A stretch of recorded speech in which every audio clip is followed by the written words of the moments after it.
إن الحمد لله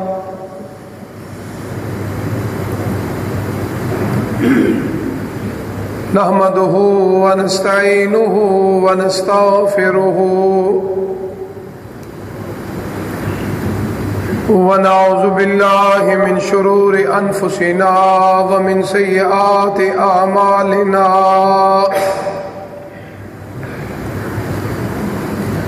من يهده الله فلا مضل له ومن يضلل فلا هادي له أشهد أن لا إله إلا الله وحده لا شريك له وأشهد أن محمدًا عبده ورسوله صلى الله عليه وسلم يا أيها الذين آمنوا اتقوا الله حق تقاته ولا تموتن إلا وأنتم مسلمون يا أيها الناس اتقوا ربكم الذي خلقكم من نفس واحدة وخلق منها زوجها وبث منهما رجالا كثيرا ونساء واتقوا الله الذي تساءلون به والأرحام إن الله كان عليكم رقيبا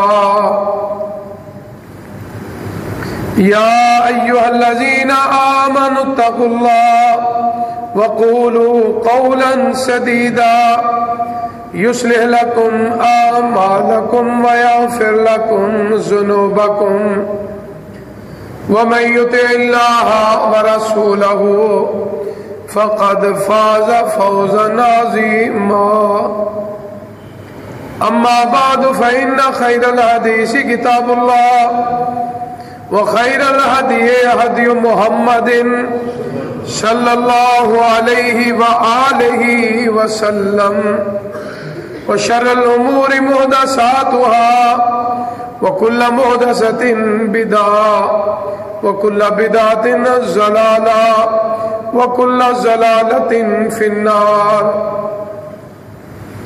إن الله وملائكته يصلون على النبي يا أيها الذين آمنوا صلوا عليه وسلموا تسليما اللهم صل على محمد وعلى آل محمد كما صليت على إبراهيم وعلى آل إبراهيم إنك حميد مجيد اللهم بارك على محمد وعلى آل محمد كما باركت على إبراهيم وعلى آل إبراهيم إنك حميد مجيد اللهم ربنا آتنا في الدنيا حسنة وفي الآخرة حسنة وقنا عذاب النار ربنا ظلمنا أنفسنا وإن لم تغفر لنا وترحمنا لنكونن من الخاسرين اللهم اشف مرضانا ومرضى المسلمين اللهم يا قاضي الحاجات اقض حاجاتنا وحاجات المسلمين رب ارحمهما كما ربياني صغيرا رب ارحمهما كما ربياني صغيرا وأرنا مناسكنا وتب علينا إنك أنت التواب الرحيم حسبنا الله سيؤتينا الله من فضله ورسوله إنا إلى الله راغبون اللهم انصر الإسلام والمسلمين اللهم انصر الإسلام والمسلمين اللهم اعز الإسلام والمسلمين قال الله تبارك وتعالى في القرآن المجيد والفرقان الحميد أعوذ بالله السميع العليم من الشيطان الرجيم من همزه ونفخه ونفسه لا حول ولا قوة إلا بالله بسم الله الرحمن الرحيم لقد من الله على المؤمنين إذ بعث فيهم رسولا من أنفسهم يتلو عليهم آياته ويزكيهم ويعلمهم الكتاب والحكمة وإن كانوا من قبل لفي ضلال مبين صدق الله العظيم.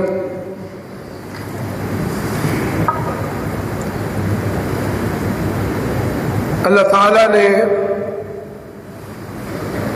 مومنوں کے اوپر ایک بہت بڑا احسان کیا ہے.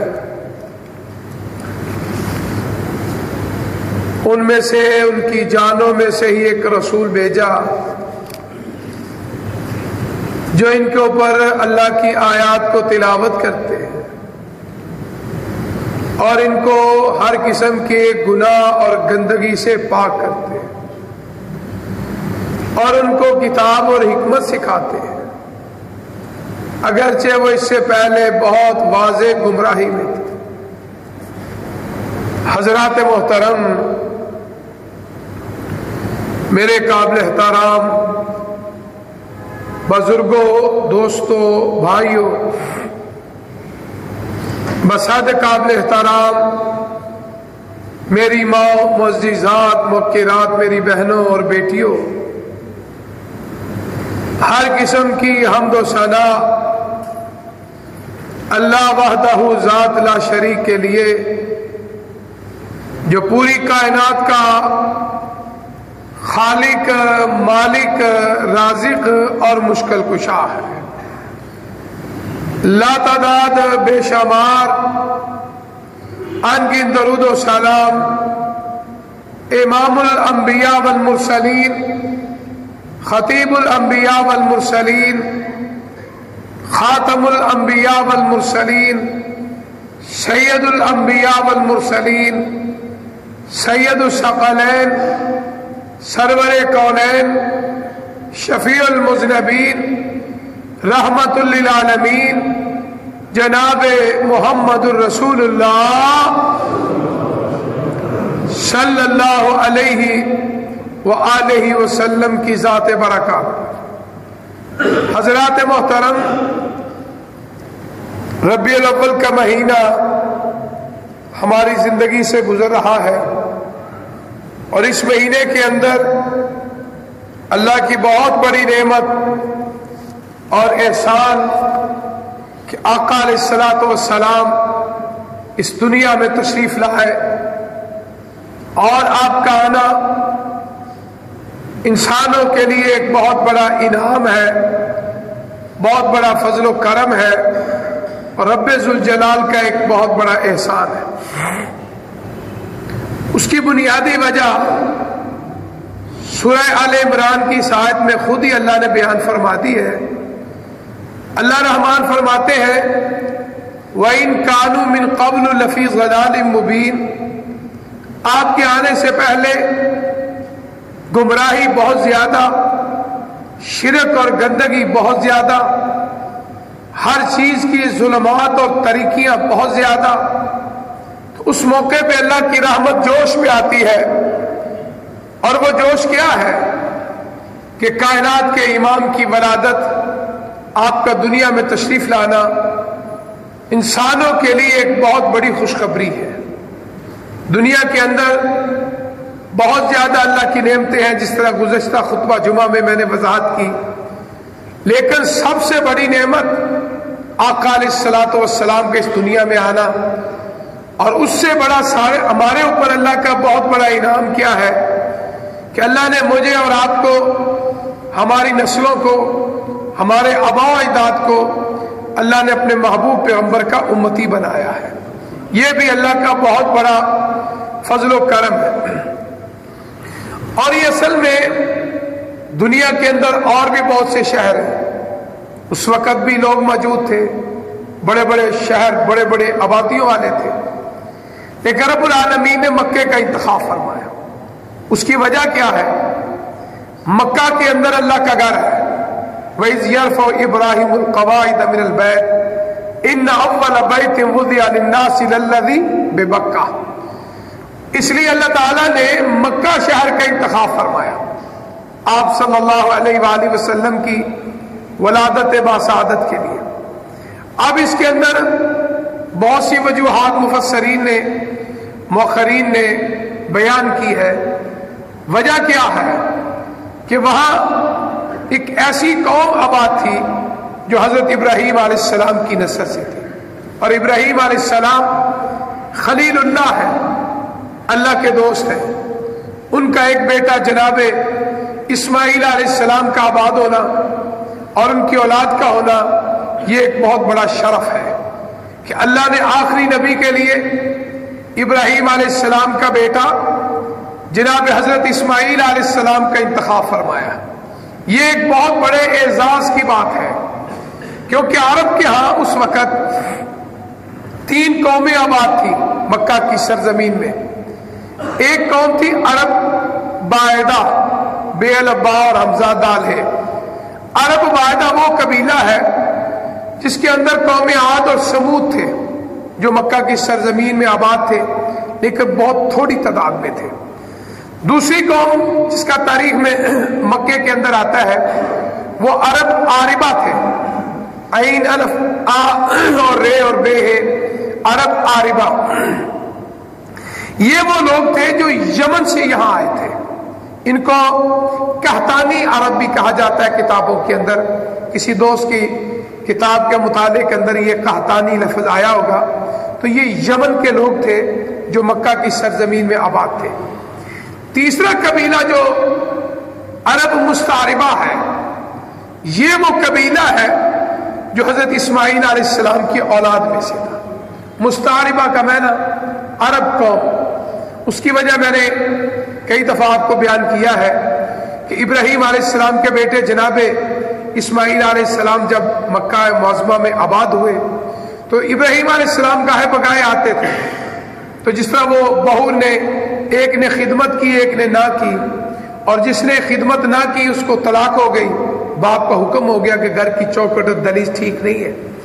اور دوسری وہ بہو ہے جس نے اپنے سسر کی رج کی خدمت کی، تو ابراہیم علیہ السلام نے، اور جو اپنے بڑوں کی خدمت کرتے ہیں، چاہے وہ ساس ہو، چاہے وہ سسر ہو، چاہے وہ ماں ہو، چاہے وہ باپ ہو، چاہے وہ کوئی بھی بڑا بزرگ ہو، بڑا بھائی بھی ہو سکتا ہے، چچا اور تایا بھی ہو سکتا ہے، یعنی قریبی رشتہ بھی ہو سکتا ہے، عام مسلمان بھی ہو سکتا ہے۔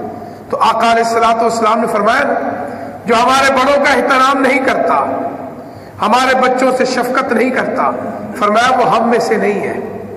اب ہم نے یہ سوچنا ہے کیا ہمارے زبان سے ہاتھ سے کسی بڑے کو تکلیف تو نہیں ہو رہی، ہماری زبان اور ہاتھ سے کسی چھوٹے کو تکلیف تو نہیں ہو رہی، کہیں یہ نہ ہو کہ قیامت والے دن امت محمدیہ میں ہمارا نام ہی خارج کر دیا جائے، استغفر اللہ۔ تو اس لیے اس خاتون نے جو بہو ہے اپنے سسر کی رج کی خدمت کی، بڑوں نے دعائی دینی ہوتی ہے، اور دعا سے بڑا کوئی تحفہ نہیں، یہ بات یاد رکھنا۔ دولت ختم ہو جائے گی، جو گفٹ ملتا ہے وہ ختم ہو جائے گا، دعا ایک ایسی چیز ہے نہ دنیا میں ختم ہوگی نہ مرنے کے بعد ختم ہوگی۔ اللہ اکبر۔ اکثر دوست آپ بھی جملہ سنتے ہیں، میں بھی سنتا ہوں، کسی کی وفات پہ جائیں، کسی کی ماں فوت ہو جائے یا کسی کا باپ فوت ہو جائے تو ایک جملہ سننے کو ملتا ہے، آپ بھی سنتے ہیں، میں نے بھی کئی دفعہ سنا ہے۔ بہرحال میں تو اس موقع پہ اس کی تردید کرتا ہوں، بیٹے کو، اولاد کو، بیٹی ہے یا بیٹے ہیں تو تعزیت کرنے والے لوگ، پہلے میں نے آپ کو کئی دفعہ یہ بھی ذکر کیا، پھر ریپیٹ کر دیتا ہوں، یہ جو لوگ کہتے ہیں افسوس کرنے آئے، یہ شریعت کے خلاف لفظ ہے۔ اللہ کے کاموں پہ افسوس نہیں ہوتا، امر ربی اس کو کہا گیا ہے نا۔ یہ جو میرے اندر، آپ کے اندر جو روح ہے نا، روح میں بول رہا ہوں، آپ سن رہے ہیں، یہ اللہ کا امر ہے جس کو روح. یہودیوں نے مکے کے مشرکوں نے سوال کیا تھا کہ آقا علیہ الصلوۃ والسلام سے کہ یسألونک عن الروح، کہ روح کیا چیز ہے؟ تو آپ نے کیا فرمایا تھا؟ اللہ نے فرمایا قل کہہ دیجیے امر ربی، روح میرے رب کا حکم ہے، اور جب تک یہ حکم میرے اندر موجود ہے آپ کے اندر موجود ہے ہم زندہ ہیں. جب اللہ کا حکم امر ربی، اللہ کا پیغام آ گیا، ملک الموت جس کا نام لوگوں نے اسرائیل رکھا ہے، وہ ملک الموت کو اللہ کہتا ہے فلاں بندے کا امر ربی جو میرا ہے اس کو لے کر آ جاؤ.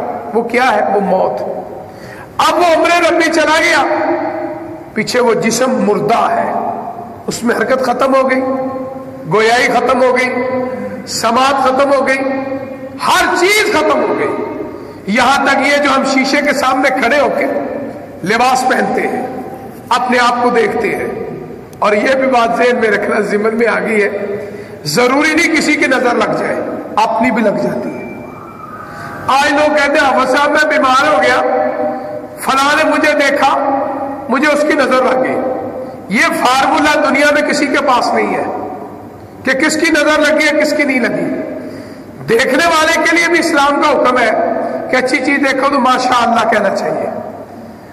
اسی طرح خود بھی اپنے آپ کو کپڑے پہنے ہیں، خوبصورت ہے، میک اپ کیا ہے، مرد ہے یا عورت ہے، آئینے کے سامنے کھڑا ہے، اپنا چہرہ اپنا لباس اچھا لگا ہے، ماشاءاللہ نہیں پڑا تو اپنی بھی نظر لگ سکتی ہے، کیونکہ شیشے میں سے کون نظر آ رہا ہے؟ اپنا جسم نظر آ رہا ہے.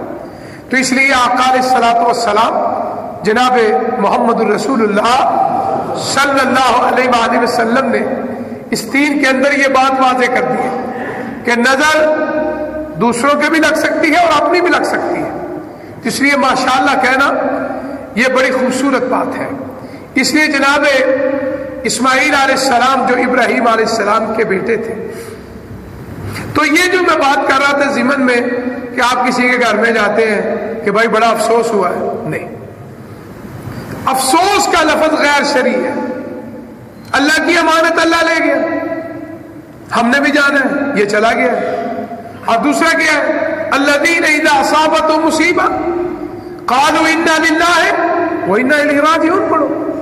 دوسرا تعزیت کا لفظی معنی کیا ہے؟ تسلی دینا. ورثاء کو تسلی دینا تعزیت ہے، اور اس کے لیے دعا کرنا تعزیت ہے. یعنی آپ کسی کے جاتے ہیں، جا کے کہتے ہیں بھائی اللہ آپ کو صبر دے، اور جو اللہ کے پاس چلے گئے امر ربی ہے، اللہ کا فیصلہ ہے. بعض لوگ یہاں کے اور جملہ بھی پڑھتے ہیں رضائے الہی سے. اس میں یہاں رضائے الہی نہیں، قضاء الہی سے. قضاء کا معنی ہوتا ہے فیصلہ، اور بعض عرب کی کتابوں میں قضاء کا معنی موت بھی ہے. یعنی اس لیے بہتر یہی ہے کہ قضاء الہی سے اللہ کے پاس چلے گئے. ایک آدمی نے بڑا اچھا جملہ بولا، میرے بزرگ تھے، انہوں نے کہا لفظ ڈال دو، پردہ ڈال دیا. یہ بھی ایک اچھا لفظ ہے کہ کسی کے والدہ ہے، باپ ہے، کہ اللہ تعالیٰ نے اس کے اوپر پردہ ڈالا. کیا مطلب؟ دنیا کی زندگی ختم ہو گئی ہے. تو صرف صحیح بات یہی ہے کہ افسوس کا لفظ نہیں بولنا چاہیے. ہماری عورتیں بھی بولتی ہیں، ہم بھی بولتے ہیں یار بڑا افسوس ہوا ہے. یہ ایک جملہ ہے جو غیر شرعی ہے. اللہ کا حکم قضاء الہی، انا للہ و انا الیہ راجعون. اللہ آپ کو صبر دے، اور جو چلا گیا ہے پردہ ہو گیا ہے، اے اللہ اس کے صغیرہ کبیرہ گناہوں کو معاف فرما. یہ ہے خوبصورت جملے. دوسرا کیا ہے؟ کہتے بیٹا تیری کنڈ خالی ہو گئی، تو آج سے فارغ ہو گیا، ذرا دھیان سے زندگی گزارنا. یہ بھی غیر شرعی لفظ ہے. والدین کی ہوئی دعائیں وہ زندگی بھر میں کام آئے گی، قبر میں بھی کام آئے گی، اور قبر کے بعد میدان محشر میں بھی کام آئے گی انشاءاللہ. یہ کہنا کہ باپ فوت ہو گیا دعاؤں سے معلوم ہو گئے، ایک ہوتا ہے ظاہری بات. جو ماں باپ نے اولاد کے حق میں دعا کی ہے انشاءاللہ، وہ ان کے مرنے کے بعد بھی آپ کو فائدہ پہنچاتی رہے گی انشاءاللہ. جس طرح رب نے یہ اصول بنایا ہے کہ جب بھی آپ دنیا سے چلے جائیں، 3 چیزیں ہیں نا جو کام آئے گی. نمبر 1، کوئی علم پر پڑھا گیا ہے، آپ نے کسی کو مسئلہ بتایا، آپ نے کسی کو دین کی بات سکھائی، آپ نے اس کو قرآن سکھایا، آپ نے اس کو حدیث مصطفیٰ سنائی. جب تک وہ عمل کرتا رہے گا آپ کو قبر میں اس کا فائدہ پہنچتا رہے گا. اور دوسری چیز جو آپ نے خرچہ کیا ہے، صدقہ خیرات کیا ہے، کسی کا قرضہ اتارا، کسی کی حاجت کو پورا کیا، بھوکا تھا اس کو کھانا کھلایا، پیاسا تھا پانی پلایا، کپڑے نہیں تھے اس کو کپڑے دیے، جوتا نہیں تھا اس کو جوتا دیا، خدمت انسانیت کے لیے کوئی کام کیا، مسجد بنائی، مدرسہ بنایا، ایسے کام جس سے اللہ کی مخلوق فائدہ اٹھائے۔ فرمایا جب تک فائدہ اٹھائے گی مرنے والے کو قبر میں فائدہ پہنچتا رہے گا۔ آج لوگ کہتے ہیں جی اصال ثواب ہی کوئی نہیں، یہی تو اصال ثواب ہے، یہی اصال ثواب ہے نا، یہی وہ صدقہ جاریہ ہے جس کو آج لوگ کہتے ہیں جی اصال ثواب کو میں نہیں مانتا، اور اسی کا نام تو اصال ثواب ہے جو مرنے کے بعد اس کا سلسلہ جائے۔ اور تیسری چیز جس کا میں ذکر کر رہا ہوں وہ کیا ہے؟ اولاد نیک۔ اب یہاں میں نے کہا کہ اولاد کے لیے بھی اور ماں باپ کے لیے، ماں باپ نے آپ کے حق میں دعا کی، اللہ کو پیارے ہو گیا کہ اللہ ان کی قبر کو جنت کے باغوں میں سے باغ بنا دے، رب ارحمہما کما ربیانی صغیرا۔ اسی طرح اولاد کا سلسلہ بھی اللہ نے جوڑ کے رکھا ہے۔ آپ نماز پڑھتے ہیں، آپ روزہ رکھتے ہیں، آپ حج کرتے ہیں، آپ عمرہ کرتے ہیں، آپ صدقہ خیرات کرتے ہیں، آپ زکوٰۃ دیتے ہیں، آپ ذکر و اذکار کرتے ہیں، جتنے بھی اچھے اعمال کرتے ہیں، شفٹ کرنے کی ضرورت نہیں ہے۔ عباس کہتے ہیں نا میں نے سورۃ بقرہ پڑھی ابے کو شفٹ کر دی، سورہ آل عمران پڑھی اماں کو شفٹ کر دی، میں نے یہ سورہ النساء پڑھی اپنی بیگم کو شفٹ کر دی۔ یہ شفٹنگ والا مسئلہ قرآن حدیث میں نہیں ہے۔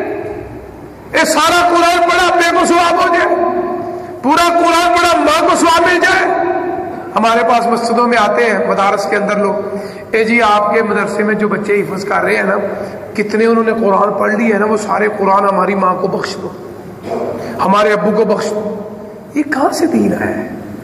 مجھے تو آج تک زندگی کے اندر نہ قرآن میں نہ حدیث میں، چار ائمہ گزرے ہیں نا، اولیاء اللہ گزرے، کسی کتاب میں لکھا ہو۔ پیر عبد القادر جیلانی رحمۃ اللہ علیہ کتاب غنیۃ الطالب مقصد ذکر کرتا ہوں، لوگ بعض بات ان کے پیروکاری ہے نا، ان کی کتاب کا مطالعہ کر لو، کہیں بھی شفٹنگ کا مسئلہ نہیں ہے۔ قرآن آپ پڑھیں ثواب و سارا لے جائیں۔ یہ ہے وہ شفٹنگ جو میں ذکر کر رہا، وہ کیا ہے؟ اولاد شفٹ نہیں کر رہی۔ آپ نے نماز پڑھی، آپ نے قرآن پڑھا جس طرح میں نے ذکر کیا، بغیر شفٹ کے بغیر نیت کے ماں باپ کو ثواب ملتا ہے۔ اللہ اکبر۔ اسی طرح آپ حج کرنے جاتے ہیں، ایک ہوتا ہے حج بدل، ایک تو وہ تو ٹھیک ہے کہ آپ نے پہلے اپنا حج کیا ہوا ہے تو آپ حج بدل کر سکتے ہیں ماں کی طرف سے، باپ کی طرف سے۔ اس طرح عمرے کے بارے میں بھی حدیث میں آتا ہے کہ آدمی عمرہ بھی کسی کی طرف سے کر سکتا ہے، اسی حدیث میں عمرے کا بھی ذکر آتا ہے۔ تو اس میں بھی یہی ہے کہ پہلے اس نے خود اپنا عمرہ کیا ہو۔ اب اس میں کیا ہے؟ یہ ایک مخصوص عبادت ہے حج عمرہ، جس میں اس کو نیت کرنا ضروری ہے۔ لبیک اللہم لبیک لا شریک سے پڑھ لے، لبیک حج و عمرہ فلاں فلاں فلاں۔ اس وقت میقات پہ نیت کرنا ضروری ہے جس نے حج بدل کرنا ہے، عمرہ بدل کرنا ہے، میقات میں نیت کرنا ضروری ہے۔ یہ ایک مخصوص عبادت ہے جس میں نیت کی اللہ نے شرط رکھی ہے۔ باقی آپ اولاد ہیں جتنے بھی کام کرتے ہیں، مثلا آپ حج بدل نہیں کر رہے، حج تو کر رہے ہیں نا، مینا میں گئے ہیں، عرفات میں گئے ہیں، مزدلفہ میں گئے ہیں، تو انشاءاللہ الرحمن اللہ کے خزانوں میں کمی نہیں، اللہ وہ ثواب آپ کے ماں باپ کو بھی عطا فرمائے گا۔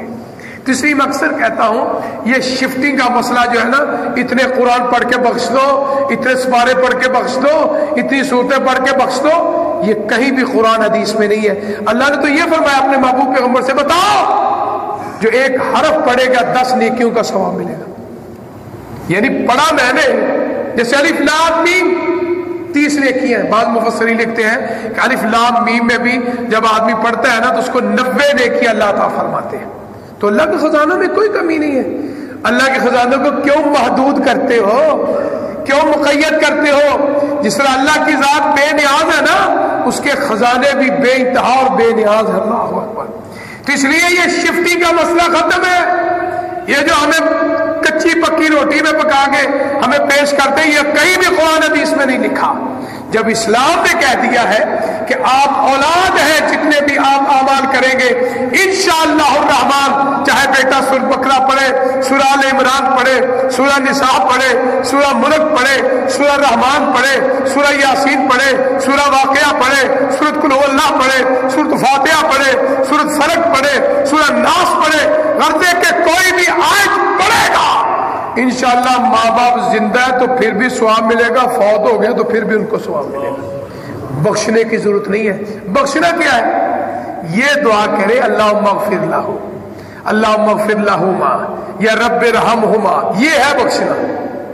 ان کے لیے بخشش کی دعا کرے، جس طرح ہم نماز کے اندر ربنا اغفر لی والی والدیہ، اللہ مجھے معاف کر دے، مومنوں کو معاف کر دے، میرے والدین کو معاف کر دے۔ کتنی خوبصورت قرآن کی یہ آیت ہے، ہمارے ہاں بہت پکی ہو چکی ہے، یعنی ہر نمازی جو ہے لازمی پڑھتا ہے، گناہ نہیں ہے، لیکن آپ اس کے علاوہ قرآن کی جتنی دعائیں ہیں، حدیث کے اندر جتنی دعائیں ہیں، آپ درود شریف کے بعد پڑھ سکتے ہیں۔ غیر مسنون دعا نماز میں نہیں پڑھ سکتے۔ غیر مسنون وہ ہے جو قرآن کی نہیں، غیر مسنون وہ ہے جو حدیث میں نہیں آتی۔ اچھا دوسرا، اس کو ترجمہ انگریزی میں پڑھنی شروع کر دیں، پنجابی میں پڑھنی شروع کر دیں، اردو میں پڑھنی شروع کر دیں، نہیں، کیونکہ نماز کے اندر جو آقا علیہ الصلوۃ والسلام نے ہمیں الفاظ سکھائے ہیں نا، انہی الفاظ کے ذریعے ہم عبادت کر سکتے ہیں نماز کے اندر۔ نماز کے اندر یہ نہیں کہ ربنا اغفر لی ولی والدیہ وللمؤمنین یوم یقوم الحساب، بجائے عربی پڑھنے کے قرآن کی آیت پڑھے ترجمہ پڑھنا شروع کر، نہیں۔ نماز کے اندر اس کی دلیل کیا ہے؟ آقا علیہ الصلوۃ والسلام کے حضرت سلمان فارسی دوسرے روم سے آئے، اجمی سے آپ ہی موجود تھے، کسی سے یہ بات نہیں ملتی کہ نماز کے اندر انہوں نے اپنی نماز اپنی زبان کے اندر سے نماز ادا کی۔ اس طرح اذان کے الفاظ ہیں، انگریز جو ہے اس کا ترجمہ کر کے اذان کہہ سکتا ہے؟ نہیں کہہ سکتا۔ کوئی پنجابی کہہ جی یہ اذان جو ہے یہ عربی میں ہے، تو اس کو ہم اپنی الفاظ میں اس کا ترجمہ کر کے اذان اعلان کر دیں۔ جو اسلام کے حکم ہے قرآن کے اندر حدیث کے اندر، دنیا کی کوئی طاقت قیامت تک اس کو تبدیل نہیں کر سکتے۔ تو اس لیے یہ شفٹنگ کا مسئلہ، ایک دوسرے کی طرف جانا، یہ اسلام کے اندر کوئی ایسی بات نہیں ہے۔ تو حضرت اسماعیل علیہ السلام کو یہ دعا لگی کس کی؟ اپنے باپ کی، کہ ان کی بیگم نے خدمت کی۔ یہ ہے عرب مستعربہ، تیسرا قوم، تیسری قبیلہ، تیسری آبادی، دعا قبول ہو گئی۔ سسر نے بہو کے حق میں دعا کی، اللہ ان کو دنیا آخرت کی نعمتیں اور رزق عطا فرما، ان کے مال میں رزق میں برکت فرما۔ کہتے ہیں اتنی دعا لگی، اللہ نے جناب اسماعیل علیہ السلام کو 12 بیٹے عطا فرمائے، اس نیک خاتون کی خدمت کی وجہ سے۔ پتا چلا جو بڑوں کی خدمت کرتا ہے نا اسے دعائیں ملتی ہیں۔ میں نے ابھی کہا ہے کہ ہدیہ ختم ہو سکتا ہے، مال کیش ختم ہو سکتا ہے، دعا کا سلسلہ ختم نہیں ہو سکتا۔ ابراہیم علیہ السلام کی دعا قبول بھی ہو گئی، اولاد بھی آ گئی۔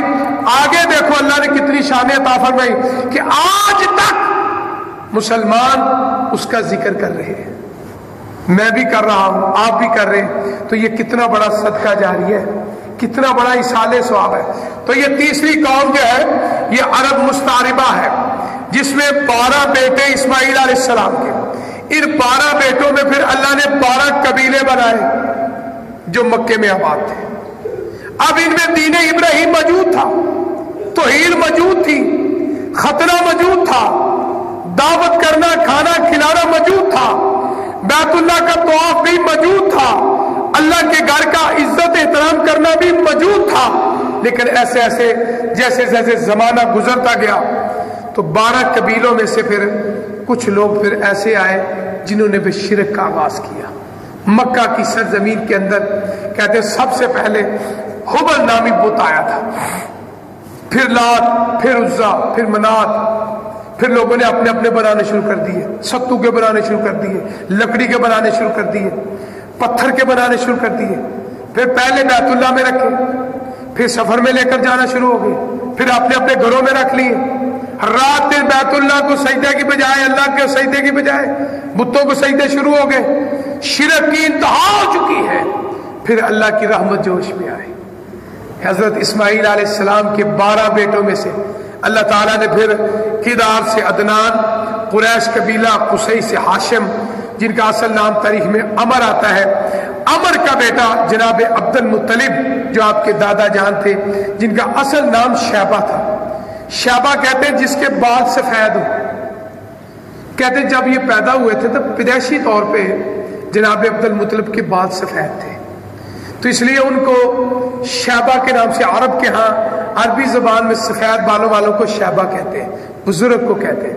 تو جب یہ پیدائشی طور پہ، آج کل بھی بات چھوٹے چھوٹے بچے آپ نے دیکھے ہوں گے جن کے بال سفید ہوتے ہیں، تو جناب عبد المطلب جو آقا علیہ الصلوۃ والسلام کے دادا جان تھے، تو ان کے بال سفید تھے جب دنیا میں تشریف لائے. نومولود تھے، چھوٹی سی عمر تھی، تو لوگوں نے دیکھا کہ چھوٹا سا بیٹا ہے سردار کا بیٹا ہے، تو یہ بال اس کے سفید ہے، تو عربی میں اس کو شیبہ کہتے ہیں. تو ان کا نام جو ہے نا اس وقت پھر یہ مشہور ہو گیا، ہاشم عمر سے عبد المطلب شیبہ کے نام سے.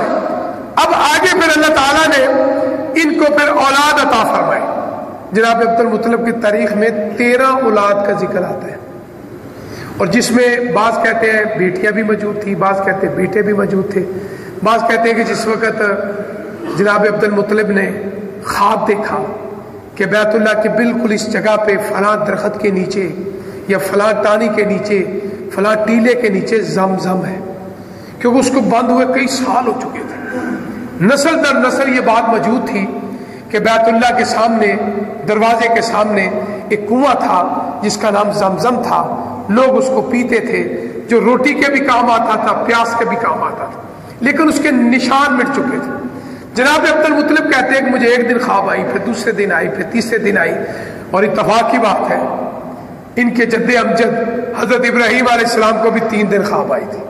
اور جس خواب میں نے دیکھا تھا کہ میں اپنے بیٹے اسماعیل علیہ السلام کو اللہ کی راہ میں ذبح کر رہا ہوں، اور انہوں نے اس خواب پہ عمل کیا، اور آج قیامت تک کے لیے اللہ نے قربانی کا گوشت ہمارے لیے اور امت محمدیہ کے لیے حلال کر دی ہے. حالانکہ پہلے صدقہ حلال نہیں تھا.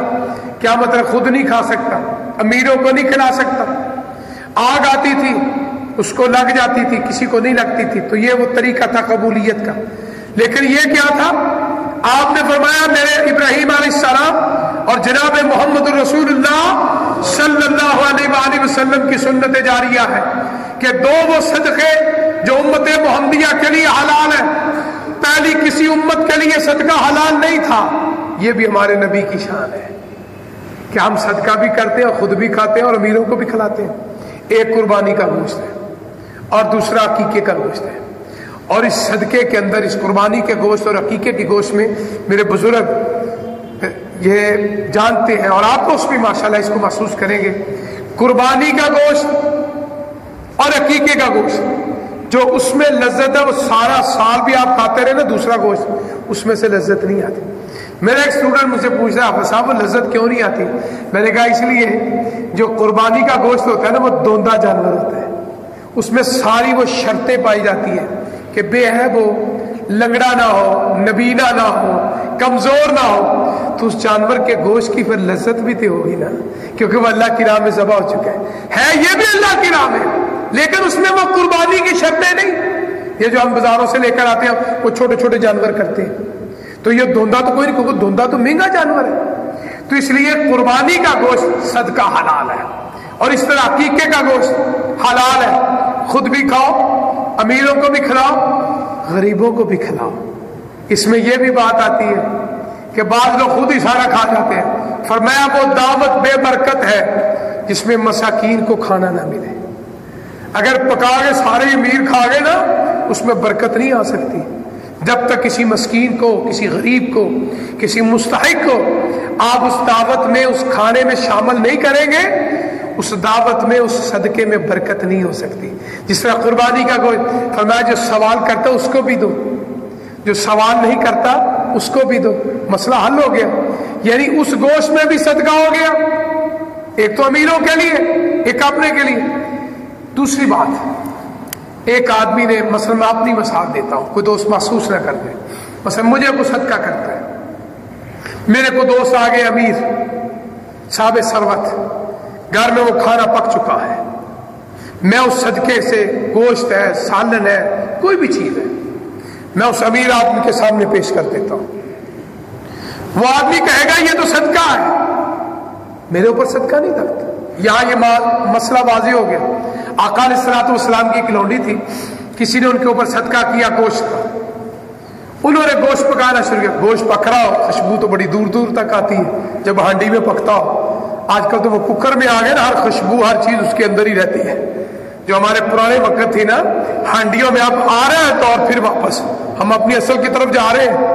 کولر بھی مٹی کے آگے، ہانڈیاں بھی گھروں میں آ چکی ہیں. اب اکثر گھروں میں پتا چلا ہے کہ وہ کوکر کو الوداع کر چکے ہیں، کیونکہ کھانا کو گلایا جانا اور پکانے میں بڑا فرق ہے.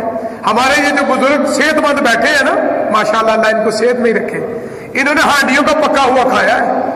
وہ مٹی کا اثر، ہم مٹی کے بنے ہوئے ہیں نا، مٹی اور مٹی، سونا اور سونے سے ملتا ہے نا تو طاقتور فولاد بن جاتا ہے. اور جو چیز مٹی کے ہانڈی میں پکتی ہے اس میں جو سبزی ہے، دال ہے، گوشت ہے، اللہ کی شان، اللہ نے مٹی میں جراثیم مارنے کی بڑی طاقت رکھی ہے.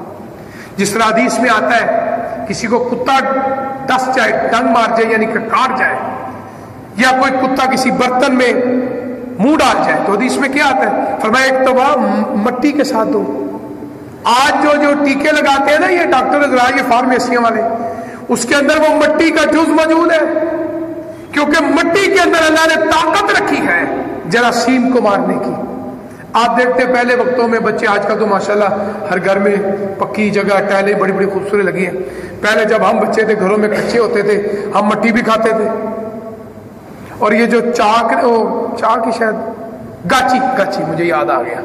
ہمارے استاد جب ہم پرائمری اسکول میں پڑھتے تھے تو وہ تختیوں میں وہ گاچی سے ہم وہ جب اس کو دھوتے اس کے اوپر لگاتے تو گاچی ساتھ کھاتے بھی تھے. وہ بھی تو ایک مٹی کی قسم ہی ہے. تو اس لیے مٹی کھانے والا، گاچی کھانے والے لوگ آج ماشاءاللہ صحت مند ہیں. آج ہم نے کوکر میں آ گئے، سلور میں آ گئے، اسٹیل میں آ گئے، اور میلا مائن آ گئے. میلا مائن کے بارے میں ہمارا ایک دوست بتا رہا تھا، صاحب ٹوٹ جائے نا یا کوئی پیس اتر جائے وہ استعمال نہیں کرنا. میں نے کہا وہ کیوں؟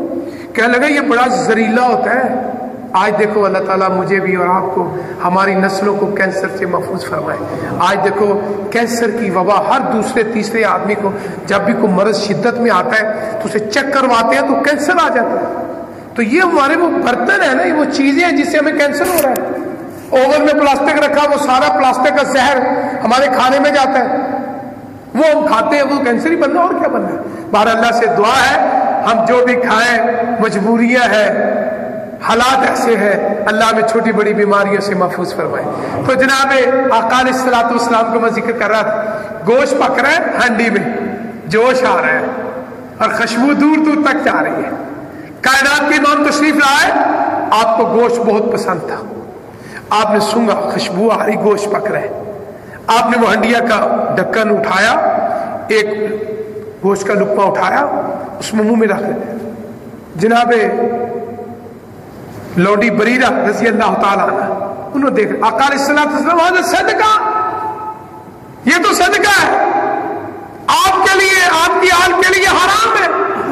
اس طرح میں اکثر کہتا ہوں، جو دوست کہتے ہیں نا ہمارے رسول سے، ان کے لیے صدقہ جائز نہیں ہے.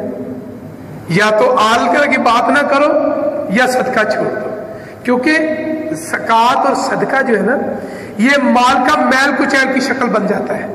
تو اس لیے آقا علیہ الصلوۃ والسلام پر اللہ نے حرام کر دیا، فرمایا صدقہ نہیں کھانا، زکوٰۃ نہیں کھانی. تو آپ نے جب وہ لقمہ زبان پہ رکھا نا تو جناب بریرہ فرمانے آقا علیہ الصلوۃ والسلام یہ تو صدقہ ہے. فرمایا کس پہ ہوا؟ فرمایا مجھ پہ. لونڈی کہنے لگی کس پہ ہوا ہے؟ مجھ پہ ہوا ہے. تو فرمایا صدقہ تیرے اوپر ہوا، میرے اوپر تو نہیں ہوا. اللہ اکبر.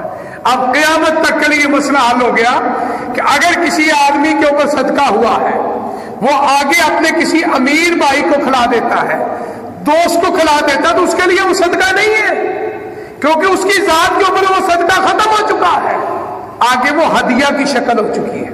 آپ کسی مدرسے میں جاتے ہیں، وہاں طالب علم جن کے اوپر گوشت صدقے کا آیا وہ پکایا اور کھا رہے ہیں، آپ چلے گئے نماز پڑھنے کے لیے یا اس کسی کام کے سلسلے میں، وہ طالب علم آپ کو پیش کرتے ہیں تو آپ کھا سکتے ہیں، کیونکہ آپ کے لیے وہ صدقہ نہیں ہے، وہ صدقہ اس کے لیے جس کے اوپر ہو چکا ہے. تو اس لیے اللہ کا یہ بہت بڑا انعام ہے آقا علیہ الصلوۃ والسلام کی امت پر کہ انہوں نے 2 صدقے ہمارے لیے حلال کر دیے ہیں۔ تو یہ وہ جناب اسماعیل علیہ السلام اور جناب عبد المطلب کو اللہ نے جب یہ خواب آیا نا، 3 دن مسلسل خواب آ رہے ہیں، اور خواب میں بتایا جا رہا ہے کہ فلاں ٹیلا جو ہے نا، اس کے دائیں جانب نیچے کھودو زمزم ہے۔ سبحان اللہ، یہ آپ کے دادا جان ہیں، یہ وہ پہلی آپ کی ولادت سے پہلے دیکھو اللہ تعالیٰ اپنی رحمت کے دروازے کھول رہا ہے۔ ابھی آپ کی ولادت نہیں ہوئی، مکے کی تقسیم قسمت تبدیل ہو رہی ہے۔ بند ہوا زمزم جو اسماعیل علیہ السلام کی ایڑی سے جاری ہوا، ابھی آپ دنیا میں تشریف نہیں لائے، اللہ تعالیٰ اپنے محبوب پیغمبر کے لیے زمزم کا بندوبست فرما رہے ہیں۔ آپ نے اپنے بچوں کو خواب سنائے، 2 بیٹے تھے اس وقت کہتے ہیں، ان کو ساتھ لیا، کھودنا شروع کیا، سارے سردار آ گئے، مکے کے سردار بیت اللہ کے متولی، کیا کر رہے ہو؟ کہنے لگے زمزم، کہنے لگے اتنے لوگوں نے ڈھونڈا ان کو ملا نہیں، آپ کیا ڈھونڈ رہے ہیں؟ کہا میرے رب نے مجھے دکھایا ہے، مجھے 3 دن خواب آئی ہے، انہوں نے مذاق کیا، چلے گئے۔ اب یہ باپ اور بیٹے کھود رہے ہیں، اللہ کی شان، اللہ نے زمزم کا چشمہ جاری فرمایا۔ سبحان اللہ، اللہ تعالیٰ مجھے اور آپ کو بار بار، اب تو مدینے میں بھی ملتا ہے الحمدللہ، وہاں جا کے اللہ تعالیٰ سب کو رج رج کے زمزم پینے کے اللہ توفیق عطا فرمائے۔ اب یہ زمزم پہلے اسماعیل علیہ السلام کی ایڑی سے، اب آپ کے دادا جان، جب پانی آ گیا نا، اس لیے کہتے ہیں نا بھوکے کا کوئی یار نہیں، تنگی کا کوئی یار نہیں، بیماری کا کوئی یار نہیں، کھاتے پیتے کے سارے یار ہیں۔ جب زمزم جاری ہو گئے سارے آ گئے، کہنے لگے سردار مکہ اس میں ہمارا بھی حصہ ہے، ہم بھی اس کے مالک ہیں۔ کہنے لگے نہیں، پہلے مذاق اڑاتے تھے، چکتے کرتے تھے، اب اللہ نے مجھے زمزم کا چشمہ دکھا دیا اور اللہ نے مجھے اعزاز عطا فرمایا، پینے کی اجازت ہے، ملکیت نہیں ہوگی، پینے کی اجازت، لیکن ملکیت میری اور میرے خاندان کی ہوگی۔ تلواریں نکلیں، لڑائی شروع۔ کہنے لگے نا یہ کبھی ہو سکتا ہے؟ ہم بھی یہاں رہتے ہیں، ہمارا بھی حق بنتا ہے، یہ بیت اللہ اللہ کا گھر ہے، یہ زمزم اللہ کا ہے۔ کہنے لگے نہیں، پینے کی اجازت ہے، جتنا چاہو پیو، اور آج تک اللہ کی مخلوق پی رہی ہے، پینے والے فوت ہو گئے، زمزم آج بھی موجود ہے انشاءاللہ، اور قیامت تک جاری و ساری رہے گا۔ کہتے جب لڑائی بڑھ گئی، ایک آدمی کہنے لگا کیوں لڑ کے مر چلے ہو، اس طرح کو فلاں ایک عورت ہے قیافہ لگانے والی، وہاں چلے جاؤ، اللہ فیصلہ کر دے گا، اس سے پوچھ لو۔ اپنی اپنی سواری اٹھائی، سارے سردار چل پڑے، کھانے پینے کا سامان لیا، زادیرا لیا، اللہ کے فیصلے، عرش والا رب بڑا طاقتور ہے۔ راستے میں کھانا پینا ختم، بھوکے مرنے لگے، تاریخ کی کتابوں میں لکھا ہے، بلکنا شروع ہو گئے، سواریاں نڈال ہو گئیں، کہنے لگے لگتا ہے ہمارا موت کا وقت قریب آ گیا۔ وہاں زمزم تھا، اس کو چھوڑ کے کہاں آ گئے؟ کہنے لگے اس طرح کرو، اپنی اپنی قبر کھود لو۔ کہتے انہوں نے اپنی قبر کھودنی شروع کر دی، کھود کے اس میں لیٹ گئے۔ زندگی بڑی پیاری ہے، ایسی نعمت ہے دوبارہ ملنی نہیں، چاہے وہ بزرگ ہو، چاہے وہ مرنے کے لیے کوئی تیار نہیں ہے۔ یہ تو میرے رب کے فیصلے ہیں نا، جب وہ ملک الموت کو کہے گا موت اسی وقت آنی ہے۔ لیٹے، وقت گزر گیا، کہنے لگے یار اٹھو، کوشش کرو شاید کوئی چیز مل جائے، کوئی قافلہ گزر رہا ہو، کوئی راستہ مل جائے، کوئی پانی مل جائے، کوئی خوراک مل جائے۔ اللہ اکبر، اٹھے، کہتے ہیں اپنی اپنی سواری کو اٹھایا، وہ پہلے مریل تھی، پیاسیاں تھیں، بڑی مشکل سے اٹھایا۔ جناب عبد المطلب آپ کے دادا جان، جناب محمد رسول اللہ صلی اللہ علیہ وسلم کے پیارے دادا، کہتے جس وقت انہوں نے اپنی سواری کی وہ نکیل، وہ رسی پکڑی ہوگی، اسے اٹھایا، وہ چشمہ زمزم تھا۔ اللہ نے آپ کے دادا کی سواری کے نیچے سے ایک پانی کا چشمہ اور جاری فرما دیا۔ اللہ اکبر، رج رج کے پانی پیا۔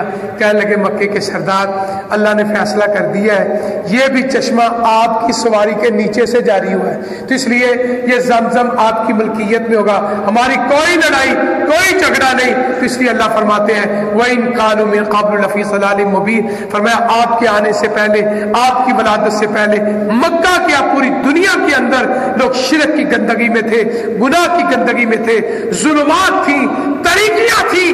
آپ کی ولادت سے اللہ نے پوری دنیا کے اندر اپنی اپنی رحمت کا نزول فرما دیا، اپنی رحمت کا عام کر دی کہ آج دنیا میں روشنی روشنی ہے۔ تو جناب محمد رسول اللہ صلی اللہ علیہ وآلہ وسلم کوئی کلمہ پڑھ رہا ہے، کوئی نماز پڑھ رہا ہے، کوئی روزے رکھ رہا ہے، کوئی زکوٰۃ دے رہا ہے، کوئی عمرہ کر رہا ہے، کوئی حج کر رہا ہے، کوئی صدقہ خیرات کر رہا ہے، جو لوگوں کے قرضے کے اندر تعاون کر رہا ہے، کوئی کچھ کر رہا ہے، کوئی کچھ کر رہا ہے، تو آپ کی ولادت کی یہ برکات ہے۔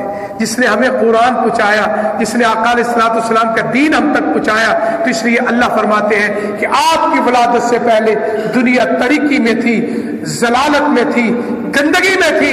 آپ کی ولادت کے بعد اللہ نے پوری دنیا کے اندر روشنی کا بندوبست کر دیا، ظلمات کو ہٹانے کا بندوبست کر دیا۔ آج بھی جو توحید والا ہے وہ روشنی میں ہے، قبر میں بھی روشنی ہوگی، میدان محشر میں بھی روشنی ہوگی، اور انشاءاللہ قیامت والے دن حوض کوثر کا پانی ملے گا، انشاءاللہ الرحمن آقا علیہ الصلوۃ والسلام کا دیدار نصیب ہوگا، اور انشاءاللہ آقا کے ساتھ انشاءاللہ جنت الفردوس میں داخلہ ہوگا۔ اللہ کے حضور دعا ہے رب العالمین جو سنایا اللہ مجھے اور آپ کو اس پہ عمل کرنے کی توفیق عطا فرمائے۔ وآخر دعوانا ان الحمدللہ رب العالمین، سبحان ربک رب العزت عما یصفون وسلام علی المرسلین والحمدللہ رب العالمین۔ انشاءاللہ الرحمن اسی طرح یہ سیرت کا پہلو معاشرتی مسائل کے ساتھ جو بیان ہو رہا ہے آئندہ خطبہ جمعۃ المبارک میں اللہ کی توفیق سے۔ سبحان اللہ۔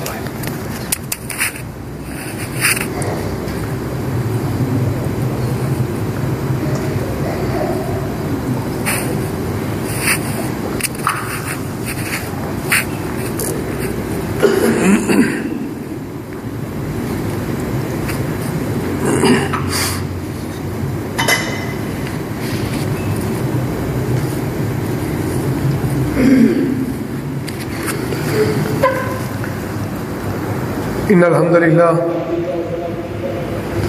نحمده ونستعينه ونستغفره ونعوذ بالله من شرور أنفسنا ومن سيئات أعمالنا من يهده الله فلا مضل له ومن يضلل فلا هادي له أشهد أن لا إله إلا الله وحده لا شريك له وأشهد أن محمدا عبده ورسوله صلى الله عليه وآله وسلم أما بعد فإن خير الحديث كتاب الله وخير الهدي هدي محمد صلى الله عليه وآله وسلم وشر الأمور محدثاتها وكل محدثة بدعة وكل بدعة ضلالة وكل ضلالة في النار إن الله وملائكته يصلون على النبي يا أيها الذين آمنوا صلوا عليه وسلموا تسليما اللهم صل على محمد وعلى آل محمد كما صليت على إبراهيم وعلى آل إبراهيم إنك حميد مجيد اللهم بارك على محمد وعلى آل محمد كما باركت على إبراهيم وعلى آل إبراهيم إنك حميد مجيد اللهم ربنا آتنا في الدنيا حسنة وفي الآخرة حسنة وقنا عذاب النار۔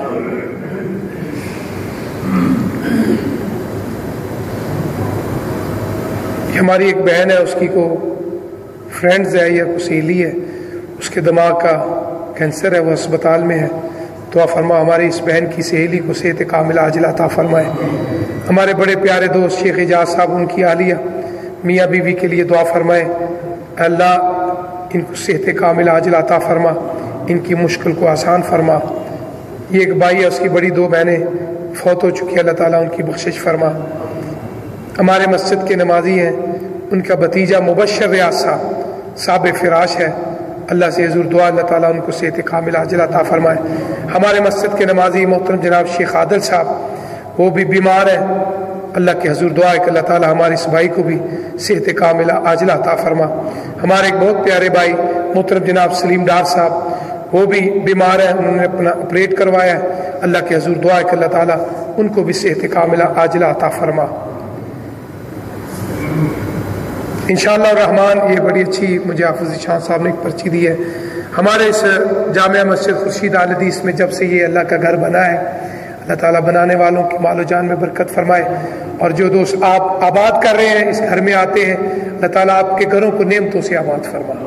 اور جو ایک ایسا میرا پیارا دوست ہے جو لوگوں کے معاملات میں آسانیاں پیدا کرنے کے لیے تعاون کرتا ہے، میں اس کے لیے غیبانہ بھی دعا کرتا ہوں، آج بھی دعا کر رہا ہوں، اللہ تعالیٰ ہمارے اس بھائی کی مال و جان میں برکت عطا فرمائے، اللہ تعالیٰ اس کے رزق میں برکت فرمائے، اور جس نیت میں وہ کر رہا ہے اللہ تعالیٰ اس کی نیت کو پورا فرمائے۔ اعلان یہ ہے کہ ہمارے اس جامعہ مسجد خورشید کے اندر جب سے اللہ کا گھر بنا ہے اور انشاءاللہ قیامت تک رہے گا۔ 4 اتواروں کے اندر ہمارے شہر کے علماء کرام درس قرآن مجید کے لیے تشریف لاتے ہیں مغرب کی نماز کے بعد۔ تو ہمارے جس طرح میں نے گزشتہ خطبہ جمعۃ المبارک میں شیخ الحدیث حضرت مولانا حافظ محمد عباس انجم صاحب وہ بھی کئی سالوں سے الحمدللہ جامع مسجد خورشید میں اتوار کو بعد نماز مغرب اللہ کے فضل و کرم سے یہاں درس قرآن کا سبق ہمیں سنایا کرتے تھے۔ تو اللہ کے فیصلے ہیں وہ اللہ کو پیارے ہو گئے، انا للہ و انا الیہ راجعون، اللہ تعالیٰ ان کی بخشش فرمائے۔ تو میرے بھائی حافظ ذیشان صاحب نے، حاجی عبدالوئی صاحب نے، جس طرح ان کی مسجد والوں نے بڑا اچھا فیصلہ کیا ہے، جس مسجد میں وہ خطیب تھے جامعہ مسجد صدیقیہ ماڈل ٹاؤن کے اندر، اس میں وہ خطیب تھے، ان کی وفات کے بعد ان کا ایک ہی بیٹا ہے اور ماشاءاللہ وہ بھی باپ کی طرح اسی جامعہ میں پڑھا ہے۔ وہ باپ بیٹا میرے بابا کے شاگرد ہیں۔ حافظ صاحب بھی میرے والد صاحب سے 8 سال پڑھے ہیں اور ان کا بیٹا بھی 8 سال میرے والد محترم سے پڑھا ہے۔ تو انہوں نے بھی بڑا اچھا فیصلہ کیا کہ آج اس مسجد کے اندر باپ کی جگہ پہ ممبر رسول پہ کھڑے ہو کے آج ان کا بیٹا حافظ ابو بکر عباس انجم، اللہ تعالیٰ اس کے علم و عمل سے برکت فرمائے، حافظ صاحب کے لیے صدقہ جاریہ بنائے، آج سے وہ خطبہ جمعہ مستقل اپنے باپ کی جگہ پہ دے رہا ہے۔ تو ماشاءاللہ یہ ہمارا مسجد کے بھی بہت اچھا فیصلہ، مجھے دیکھ کے بڑی خوشی ہوئی ہے کہ صاحبزدگان کے کہ حافظ ابو بکر عباس جس طرح ان کے والد صاحب اتوار کو یہاں درس کے لیے آتے تھے تو ہم نے بھی ان کو دعوت دی ہے کہ انشاءاللہ اس اتوار کو حافظ عباس انجم صاحب رحمہ اللہ ان کا بیٹا حافظ ابو بکر عباس اپنے باپ کی جگہ جس طرح آج خطبہ جمعہ دے رہا ہے، انشاءاللہ وہ درس قرآن مجید کے لیے بھی وہی سلسلہ جو ہے اتوار والے دن کون سی اتوار ہے؟ دوسری ہر مہینے کی دوسری اتوار کو بعد نماز مغرب حافظ ابو بکر عباس انجم انشاءاللہ حافظ اللہ درس قرآن مجید ارشاد فرمائیں گے۔ تو اس لیے اللہ کے حضور دعا ہے کہ اللہ تعالیٰ یہ دین کا سلسلہ ہے قیامت تک جاری و ساری رہے گا۔ اللہ کے حضور دعا ہے اللہ ہمارے پیارے وطن کو بھی تا قیامت آباد فرمائے۔ ان اللہ یامر بالعدل والاحسان وایتاء ذی القربی وینہی عن الفحشاء والمنکر والبغی یعظکم لعلکم تذکرون اذکروا اللہ یذکرکم ودعوہ یستجب لکم ولذکر اللہ